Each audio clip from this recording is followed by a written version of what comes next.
જે ડ્રાઈવર છે એમની આજે આપ જોઈ શકો છો કે આજે 200 થી 250 ડ્રાઈવરો અહીંયા એકત્રિત થયેલા છે અને આજે આ એક જ વિસ્તારના છે, બીજા ઘણા વિસ્તાર એવા છે।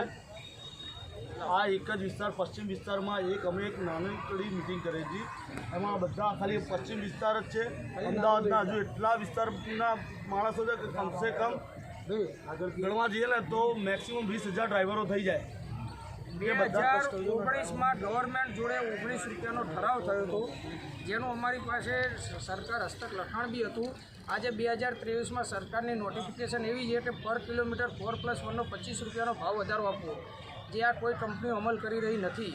અને પ્લસ બીજું એ કહેવાનું અમારે કે આ સરકારને અમે કોવિડમાં અમારા ડ્રાઈવર ભાઈઓએ પોતાના પરિવારનું, પોતાના બાળ બચ્ચાનું, ઘરનું વિચાર્યા વગર જ્યારે કોરોના વેક્સિન આપવા કોઈ નહોતું જતું, ડૉક્ટર્સ, નર્સને એ સ્ટાફને લઈને, ત્યારે અમારા ડ્રાઈવર ભાઈઓ એમને લઈને જતા હતા પોતાના પરિવારનું વિચાર્યા વગર। સાથે કફન લઈને અમે ફરેલા છીએ કોવિડના ટાઈમમાં, છતાંય આ સરકાર જો અમારું ના વિચારે તો હવે અમારે કોના શરણે જવું?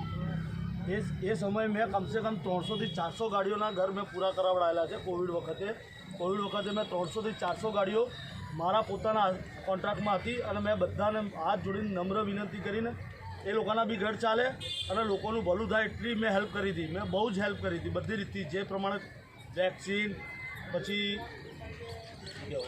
ટેસ્ટિંગ, એમાં ડ્રાઈવરો જોખમ લઈને ફરતા હતા। ડ્રાઈવર ઘરે જાય ને ત્યારે આમ એક દિવસ ઉતરસ આવે ને તો ડ્રાઈવરનું પરિવાર ટેન્શનમાં આવી જતું હતું।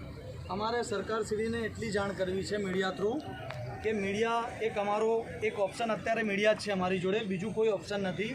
તો અમારી સરકારશ્રીને ત્રણેય અમારા જો આયોજન છે અમે એ હાથ જોડીને રિક્વેસ્ટ કરીએ છીએ કે અમારા ડ્રાઈવરોનું શોષણ બંધ થાય અને જેટલું બને એટલું જલ્દી અમારો નિર્ણય લાવે, કેમ કે આજે 5 થી 6 દિવસ થઈ ગયા છે અને હપ્તાઓની તારીખો આવે છે। ડ્રાઈવરોનું ઘેર કેવું ચાલતું હશે એમનું મન જાણે છે, બરાબર? એટલે કોઈ કંપની બે મેનેજર જોડે વાત થઈ, ઓલા ઉબેર બેયના જોડે, પણ એમને એમ કીધું છે અમે સોમવારે તમને જવાબ આપીશું।